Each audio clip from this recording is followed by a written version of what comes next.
بسم اللہ الرحمن الرحیم۔ السلام علیکم۔ مریم علیہ السلام کو کن خواتین پر فضیلت حاصل ہے؟ ناظرین گرامی، اللہ تعالیٰ نے سورہ آل عمران کے ابتدائی آیات میں عیسائیوں کے عقیدے کی تردید فرمائی۔ وہ یہ عقیدہ رکھتے ہیں کہ عیسیٰ علیہ السلام اللہ کے بیٹے ہیں۔ اللہ تعالیٰ کی شان اس سے جو وہ کہتے ہیں بہت بلند و بالا ہے۔ ان آیات میں اللہ تعالیٰ نے بیان فرمایا ہے کہ سیدنا عیسیٰ علیہ السلام بھی اس کے بندوں میں سے ایک بندے ہیں جنہیں اللہ تعالیٰ نے پیدا کیا اور ان کی شکل و صورت بنائی۔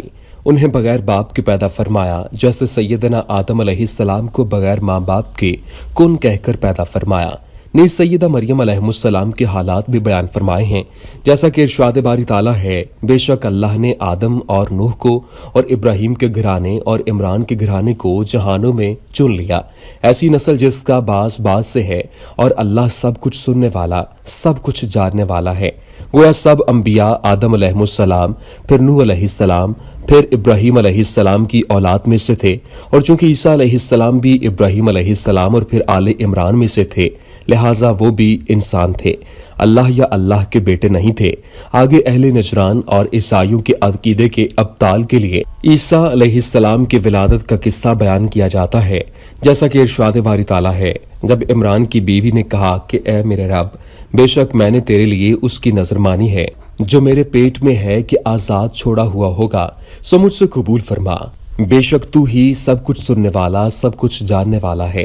پھر جب اس نے اسے جنا تو کہا، اے میرے رب، یہ تو میں نے لڑکی جنی ہے، اور اللہ زیادہ جاننے والا ہے جو اس نے جنا، اور لڑکا اس لڑکی جیسا نہیں، اور بے شک میں نے اس کا نام مریم رکھا ہے، اور بے شک میں اسے اور اس کی اولاد کو شیطان مردود سے تیری پناہ میں دیتی ہوں۔ ناظرین گرامی، سیدہ مریم علیہ السلام کے والدہ نے جو منت مانی تھی وہ اس توقع سے مانی تھی کہ ان کے ہاں لڑکا پیدا ہوا ہوگا۔ اس عہد میں لڑکے تو اللہ کی عبادت کے لیے وقف کیے جاتے تھے، لڑکیوں کو وقف کرنے کا رواج نہیں تھا، مگر ہوا یہ کہ لڑکے کے بجائے لڑکی پیدا ہو گئی، اور اس بات پر افسوس ہونا ایک فطری امر تھا۔ بظاہر تو یہ کہنا چاہیے تھا کہ لڑکی لڑکے جیسی نہیں، مگر اس کے برعکس فرمایا، یعنی اللہ تعالیٰ فرماتا ہے کہ وہ لڑکا جو عمران کی بیوی کے ذہن میں تھا اس لڑکی جیسا نہیں ہو سکتا جو انہیں عطا کی گئی ہے۔ بچے کا نام ولادت کے پہلے روز بھی رکھا جا سکتا ہے، 7ویں دن کا انتظار ضروری نہیں، بلکہ وہ نام رکھنے کی آخری حد ہے، جیسا کہ حضرت انس بن مالک رضی اللہ تعالیٰ عنہ بیان کرتے ہیں کہ ایک دفعہ رسول اللہ صلی اللہ علیہ وآلہ وسلم نے فرمایا، آج رات میرے گھر بچہ پیدا ہوا ہے اور میں نے اپنے باپ ابراہیم علیہ السلام کے نام پر اس کا نام ابراہیم رکھا ہے۔ ناظرین گرامی، مریم نے یہ دعا فرمائی، یعنی اے اللہ، میں اس بچی اور اس کی اولاد یعنی عیسیٰ علیہ السلام کو تیری پناہ میں دیتی ہوں۔ چنانچہ اللہ تعالیٰ نے ان کی دعا قبول فرما لی۔ سیدنا ابو ہریرہ رضی اللہ تعالیٰ عنہ بیان کرتے ہیں کہ رسول اللہ صلی اللہ علیہ وآلہ وسلم نے فرمایا، ہر بچہ جب پیدا ہوتا ہے تو شیطان اسے چھوتا ہے، شیطان کے اس کچوکے لگانے کی وجہ سے بچہ چیخ چیخ کر رونے لگتا ہے۔ ہاں، البتہ مریم اور ان کے بیٹے عیسیٰ علیہ السلام شیطان کے کچوکے سے محفوظ رہے تھے۔ یہ حدیث بیان کرنے کے بعد سیدنا ابو ہریرہ رضی اللہ تعالیٰ عنہ فرماتے ہیں کہ اگر تم چاہو تو یہ آیت پڑھ لو، اور بے شک میں اسے اور اس کی اولاد کو شیطان مردود سے تیری پناہ میں دیتی ہوں۔ اسے صحیح بخاری میں روایت کیا گیا ہے۔ ناظرین گرامی، سورہ آل عمران میں ارشاد ربانی ہے، پس اس کے رب نے اسے اچھی قبولیت کے ساتھ قبول کیا اور اچھی نشو و نما کے ساتھ اس کی پرورش کی، اور اس کا کفیل زکریا کو بنا دیا۔ جب کبھی زکریا اس کے پاس عبادت خانے میں داخل ہوتا، اس کے پاس کوئی نہ کوئی کھانے کی چیز پاتا، کہا، اے مریم، یہ تیرے لیے کہاں سے ہے؟ اس نے کہا، یہ اللہ کے پاس سے ہے، بے شک اللہ جسے چاہتا ہے کسی حساب کے بغیر رزق دیتا ہے۔ مریم نے بیٹے کی نیت کی تھی تاکہ بیت المقدس کی خوب خدمت کرے۔ جب بچی ہوئی تو انہیں ایک طرح کی مایوسی ہوئی، لیکن اللہ نے ان کی نظر قبول کر لی، اور پھر وہ لڑکی ایسی ہوئی کہ تقوی اور دینی مقاصد کے حصول میں ہزاروں لڑکیوں پر سبقت لے گئی۔ اس بات کو اللہ تعالیٰ نے اس آیت میں بیان کیا ہے کہ اللہ تعالیٰ نے ان کی نظر قبول کر لی، اور اس لڑکی کو ایسا شرف قبولیت حاصل ہوا کہ وہ مقام و مرتبہ میں بہت سے اولیاء اللہ سے آگے بڑھ گئی، اور پھر اللہ نے ان کی کفالت زکریا علیہ السلام کے ذمہ لگا دی جو ان کے خالو تھے۔ ناظرین گرامی، آیت میں مذکور لفظ المحراب سے مراد حجرہ ہے، جس میں سیدہ مریم علیہ السلام قیام پذیر تھیں۔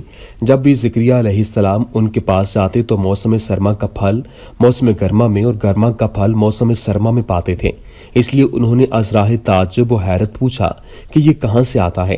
تو بی بی مریم علیہ السلام نے فرمایا یہ اللہ کی طرف سے آتا ہے۔ ناظرین گرامی، اسلوب کلام سے ظاہر ہے کہ یہ رزق بطور کرامت مریم علیہ السلام کے پاس پہنچ رہا تھا۔ اس کی تصدیق سیدنا حبیب بن عدی انصاری رضی اللہ تعالی عنہ کے واقعے سے بھی ہوتی ہے، جسے سیدنا ابو ہریرہ رضی اللہ تعالی عنہ بیان کرتے ہیں کہ حبیب کو مشرکین مکہ نے قید کر لیا اور حارث بن عامر بن نوفل بن عبد مناف کے لڑکوں نے خرید لیا۔ حبیب رضی اللہ تعالیٰ عنہ نے بدر کی لڑائی میں حارث بن عامر کو قتل کیا تھا۔ آپ ان کے ہاں کچھ دن قید رہے۔ حارث کی بیٹی زینب رضی اللہ تعالیٰ عنہا بیان کرتی ہیں کہ اللہ کی قسم کوئی قیدی میں نے حبیب رضی اللہ تعالیٰ عنہ جیسا بہتر نہیں دیکھا۔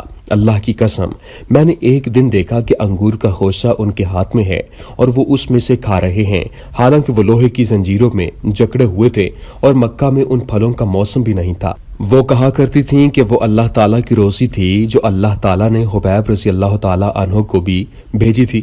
یہ صحیح بخاری میں روایت کیا گیا ہے۔ اس واقعے سے بھی ثابت ہوا کہ اللہ کے دوستوں سے کرامات صادر ہوتی ہیں، لیکن اللہ کا دوست وہی ہوگا جو پابند شریعت، قرآن و سنت کا متبع اور اس کے علاوہ خرافات و بدعات سے کوسوں دور ہوگا۔ مشرک، بدعتی، قرآن و سنت سے دور اور عمل صالح میں کوتاہی کرنے والا کبھی بھی اللہ کا ولی نہیں ہو سکتا، اور ایسے لوگوں سے جن خرق عادت امور کا ظہور ہوتا ہے وہ جادو اور شیطانی عمل کا نتیجہ ہوتا ہے۔ مسلمانوں کو ایسے لوگوں سے ہوشیار رہنا چاہیے۔ ناظرین گرامی، اللہ تعالیٰ نے سیدہ مریم علیہ السلام کو پاک کر کے اپنا برگزیدہ بنا لیا اور انہیں عورتوں میں سے منتخب فرما کر سیدنا عیسیٰ علیہ السلام کی خوشخبری دے دی، جو آئندہ بنی اسرائیل کے رسول اور رہنما بننے والے تھے۔ سورہ آل عمران میں ارشاد ربانی ہے، اور جب فرشتوں نے کہا اے مریم بے شک اللہ نے تجھے چن لیا اور تجھے پاک کر دیا اور سب جہانوں کی عورتوں پر تجھے چن لیا ہے۔ مریم بنت عمران کی یہ فضیلت اپنے زمانے کے اعتبار سے تھی یا یہ کہ وہ بہترین عورتوں میں سے ہے۔ حضرت علی ابن ابی طالب رضی اللہ تعالی عنہ بیان کرتے ہیں کہ میں نے رسول اللہ صلی اللہ علیہ وآلہ وسلم کو ارشاد فرماتے ہوئے سنا، مریم بنت عمران اپنے زمانے میں بہترین خاتون تھیں اور اس امت کی عورتوں میں سب سے بہتر خاتون خدیجہ بنت خویلد رضی اللہ تعالی عنہا ہیں۔ اسے صحیح بخاری میں روایت کیا گیا ہے۔ اسی طرح سیدنا ابو موسیٰ اشعری رضی اللہ تعالی عنہ بیان کرتے ہیں کہ رسول اللہ صلی اللہ علیہ وآلہ وسلم نے فرمایا، مردوں میں سے بہت سے مرد کامل ہوئے، لیکن عورتوں میں سے آسیہ زوجہ فرعون اور مریم بنت عمران کامل ہوئی ہیں، اور عورتوں پر عائشہ رضی اللہ تعالی عنہا کی فضیلت اسی طرح ہے جس طرح شرعیت کو باقی کھانوں پر فضیلت حاصل ہوتی ہے۔ اسے بھی صحیح بخاری میں روایت کیا گیا ہے۔